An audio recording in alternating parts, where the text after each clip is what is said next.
Hello friends, welcome to my channel Godavari రుచులు. ఈరోజు కొరమీను చేప పులుసు ప్రిపేర్ చేసుకుందామండి మామిడికాయ ముక్కలతోటి.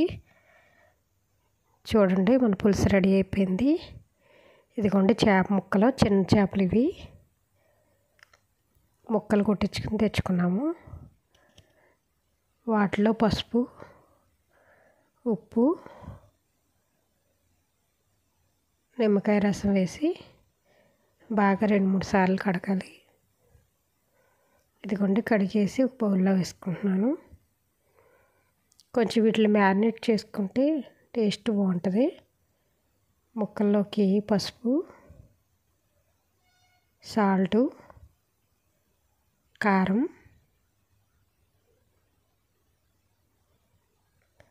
అల్లం వెల్లిపాయ పేస్టు మొత్తం బాగా కలిపేసుకొని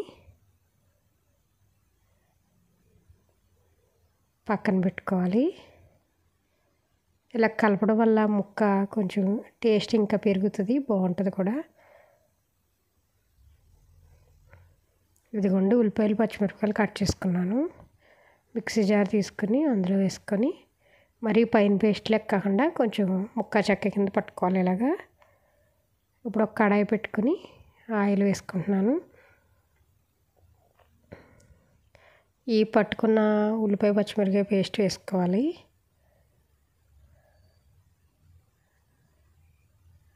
ఆయిల్లో గోల్డెన్ బ్రౌన్ కలర్ వచ్చే వరకు వేయించుకోవాలి. కొద్దిగా అల్లం వెల్లిపాయ పేస్ట్ కూడా వేసుకుంటున్నాను.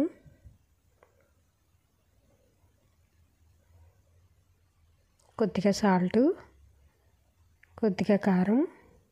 ఆల్రెడీ ముక్కల్లో వేసాం కాబట్టి ఇక్కడ చూసి వేసుకోవాలి. మొత్తం బాగా కలిపేసుకొని చింతపండు రసం పోసుకుంటున్నాను. ఇక్కడ కొంచెం చింతపండు, ఒక చిన్న మామిడికాయ వేస్తున్నాను. అచ్చంగా చింతపండుతో వండుకోవచ్చు, లేకపోతే మామిడికాయతో వండుకోవచ్చు. కానీ 2 కలిపి వండిన టేస్ట్ బాగుంటుంది. అందుకని నేను 2 పులుపు మిక్స్ చేస్తున్నాను. ఇలా ఉడకపట్టాక ఇప్పుడు మనం మ్యారినేట్ చేసి పెట్టుకున్న ముక్కలు వేసేసుకుంటున్నాను.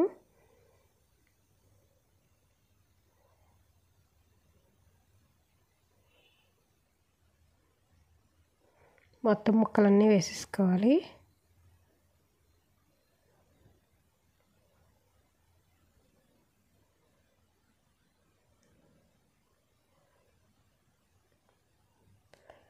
కదిపేటప్పుడు చాలా జాగ్రత్తగా కలపాలి, లేకపోతే ముక్కలు చితికిపోతాయి.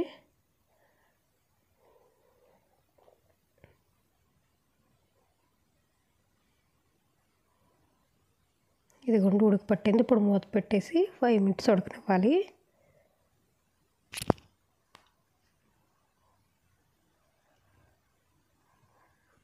మళ్ళీ ఒకసారి తిరగేసుకుందాం.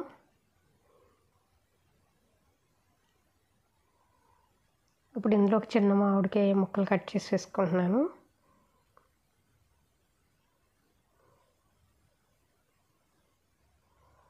మూత పెట్టి ఒక ఉడకనివ్వాలి. మామిడికాయలకి ఈ చేప టేస్ట్ పట్టి ముక్కలకి ముక్క తింటుంటే చాలా టేస్ట్గా ఉంటుంది మామిడికాయ ముక్క. ఇక చూడండి, మన చేపల పులుసు రెడీ అయిపోయింది.